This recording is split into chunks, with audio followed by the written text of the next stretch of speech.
Next chapter, control structures. Reading Python. Okay.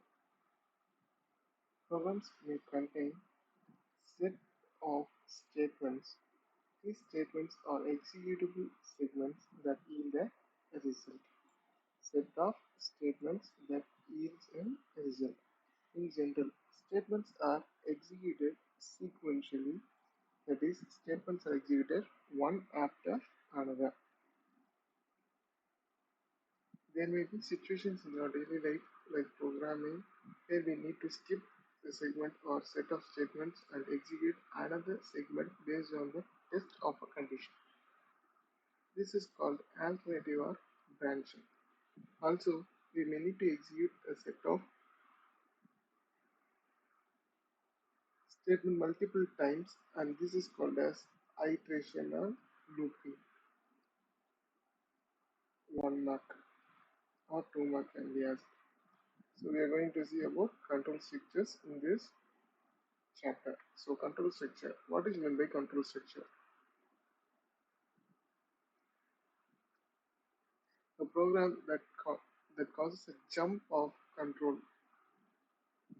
from one part of the program to another part is called control structure or control statement. As you have already learned in C++, these control statements are compound statements used to alter the control flow of the process or program depending on the state of the process. There are three important control structures. Sequential, that is, it takes place in an ordered manner. Alternative, it jumps from one statement to another statement. It skips, for example, 1, 2, 3. From 1, it directly goes to 3 and it skips the second part. Iterative in the sense, it will be continuously moving in the loop. The process will continue until the condition is satisfied. These are the three types of control structures. 3 mark question. So, sequential statement. The sequential statement is composed of sequence of statements which are executed one after another. This is a keyword. A code to print your name, address, and phone number is an example. So listen. Print hello, this is Shyam. It will be printing hello, this is Shyam. Print 43 second lane, North Car Street, Tamil Nadu. So it will be printed. It doesn't skip any. So first hello, this is Shyam will be printed, and second 43 second lane, North Car Street, Tamil Nadu will be displayed. Next, alternative or branching. This one is 3 mark question. Alternative, from the name itself, you can identify that it skips from one control structure to another. In our day-to-day life, we need to take various decisions and choose an alternate path to achieve our goal. Maybe we would have taken an alternate route to reach our destination. When we find the usual route by which we travel is blocked. This type of decision making is what we are to learn through alternative or branching statement. Checking whether the given number is positive or negative, even or odd can also be done using alternative or branching statements. So this is very important. Alternative, simple if statement, if else statement, if statement. So first, simple if statement. A simple if statement is the simplest of all decision-making statements. Condition should be in the form of relational or logical. Relational or logical. Relational means greater than or equal to, less than or equal to, greater than, less than, um, not equal to. This is relational and logical operations. So what is its syntax? If condition statement block.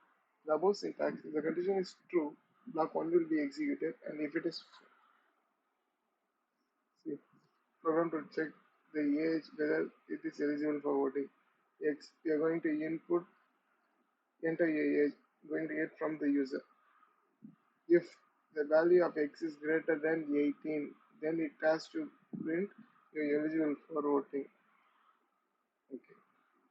First, enter your age 34, which is greater than 18. So it will print you're eligible for voting. Next, 60,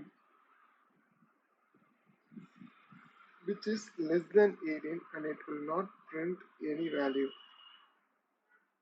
So next, if else statement. If else statement, syntax of if else statement is if condition control statement block else statement block 2.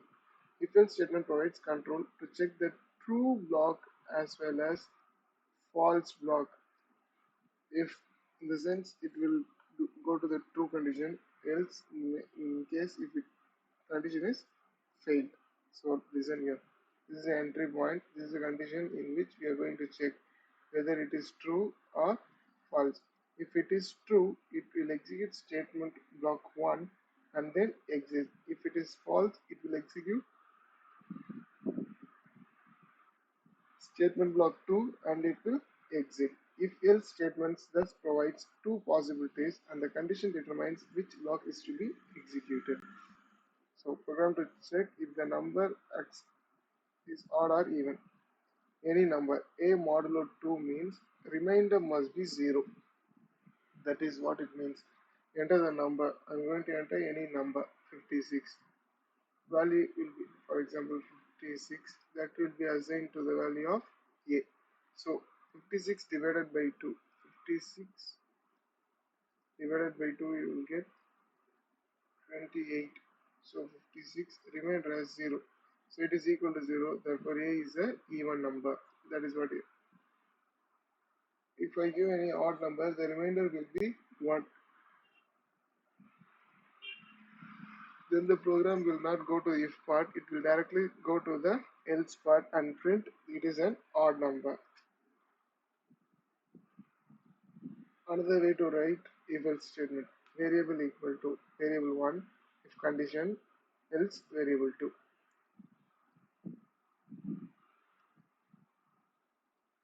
See, if condition 1 even if a modulo 2 is 0 else it is odd. That is what they have given. Next, nested if, that is if if elif else, three parts will be coming. So if elif else mentioned above condition 1 is tested, it is true, then statement block 1 is executed. Otherwise the control checks condition 2. If it is true,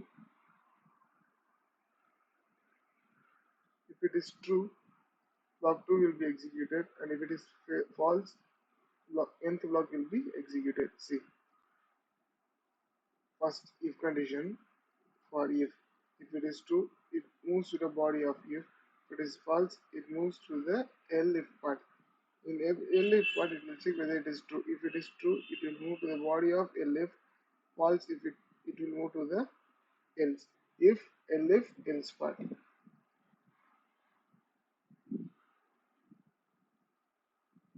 So program to illustrate the use of nested if statement. This is used for grading the students.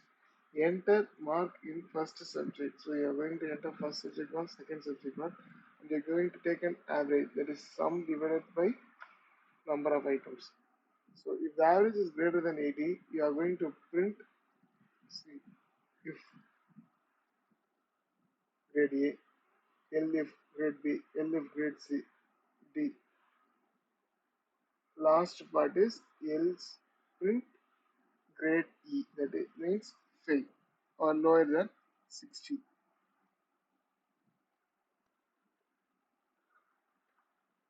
Use of in and not in if statement.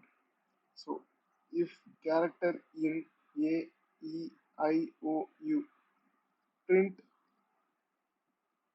CH is a vowel. CH is using what we are going to get from the user.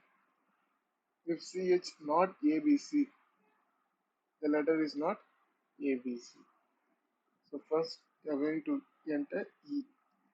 E belongs here, so which is a vowel. Next X. X is given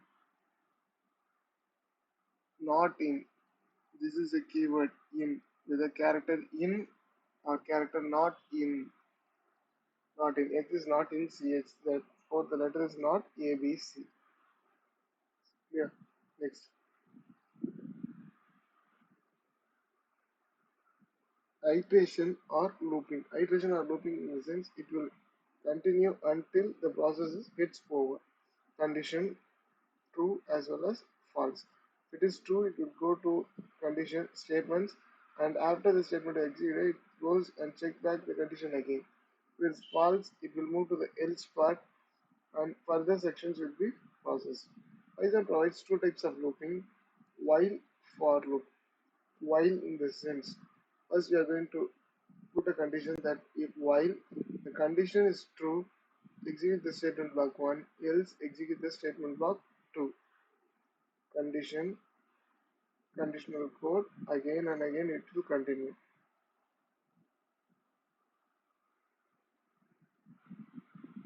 In the while loop, the condition is any valid Boolean expression returning true or false. The else part in while is the optional part of while. The statement block is kept executed till the condition is true. If the else part is written, it is executed when the condition is tested. Recall while loop belongs to entry check loop type that is not executed even once if the condition is tested false. See, I equal to 10 while I is less than or equal to 15. First, the value of I is 10. 10 will be printed. After that, it is incremented by 1. So now the I value will become 11. 11 is less than 15. 11 will be printed. 12, 13, 14, 15. First equal to is given. If there is no equal to, you have to stop by 14 itself.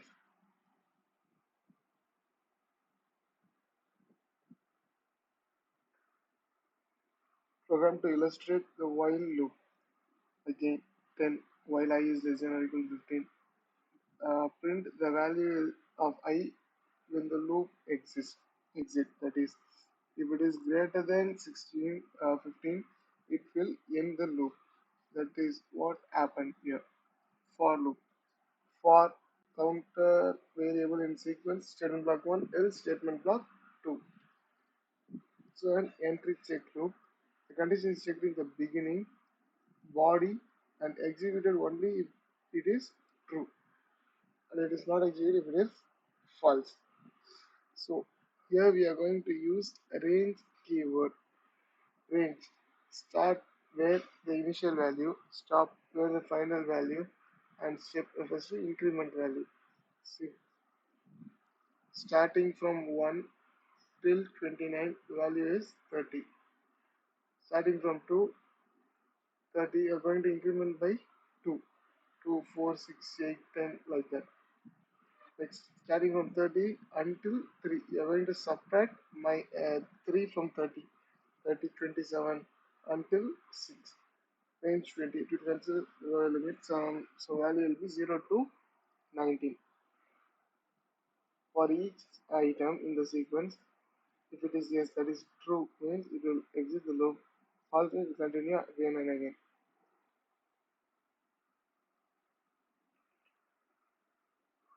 Increment value is 2. So 2, 4, 6, 8. Illustrate loop to print the single digit even number.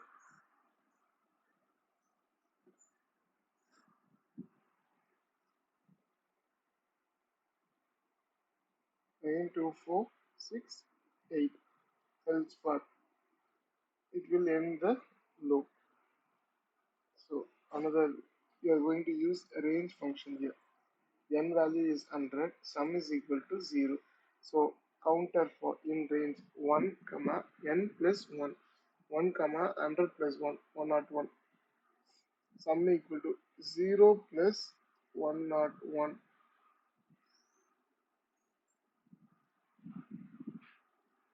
Value will be 5040. increase again and again.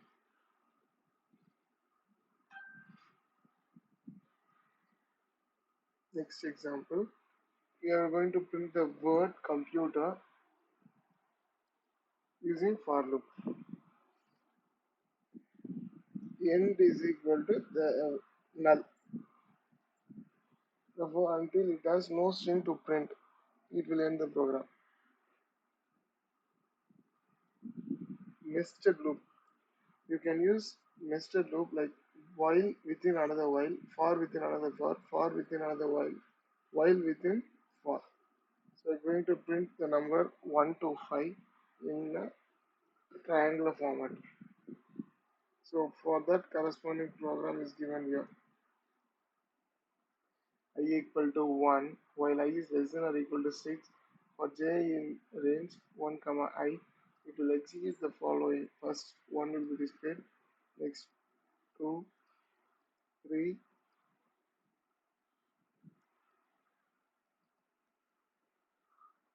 5, and it will also print 6 because no, it won't print 6 less than or equal to 6.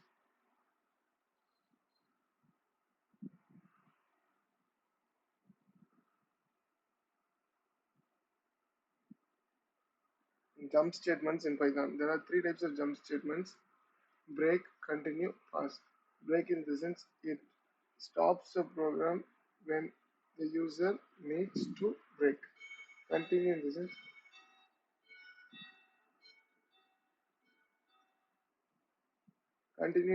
it will continue and after some time. Pause means it skips the code. So this diagram is very important. So this is maybe as a 3 mark or 2 mark question. So we can see elaborately about break, continue, pause in the next class.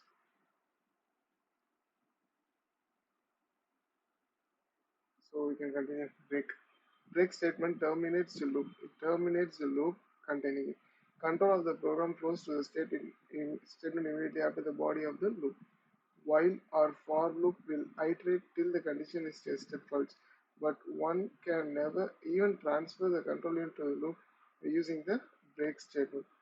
Break statement is a nested loop. Break will terminate the innermost part. True means if it breaks, then it will exit the loop. If there is no break, it will continue. Okay, these are just example. If you just go through it, you can understand. If word equal to e, break. So starting from jump state, it will find the value of e. Then output is jump start. Next, if word equal to e, break. Print word equal to word end equal to. Okay, e, it will break and then else part end of the program. That is what break function is used. Next, continue. Continue statement, unlike the break statement, is used to skip the remaining part of the loop and start with next iteration. Next iteration will continue. 3 mark question. This is also important. Once you go through it, you can understand clearly. So, next, jump statement if word equal to e, continue. So, jump state e after finding the value as e, it jumps to the next m. Again e, it jumps to next n t. Is it clear? Pass. Pass statement in Python programming is a null statement. Pass statement when executed by interpreter, it is completely ignored. Nothing happens when pass is executed. It results in no operation. Pass statement can be used in if clauses as well as loop construct. When you do not want any statements or command within the block to be executed, you can use pass. See, enter the number a equal to 0, pass, print non-zero, so except 3, non-zero value is executed. The above code is executed, the input value is 0. There is no action to be performed because it skips the function.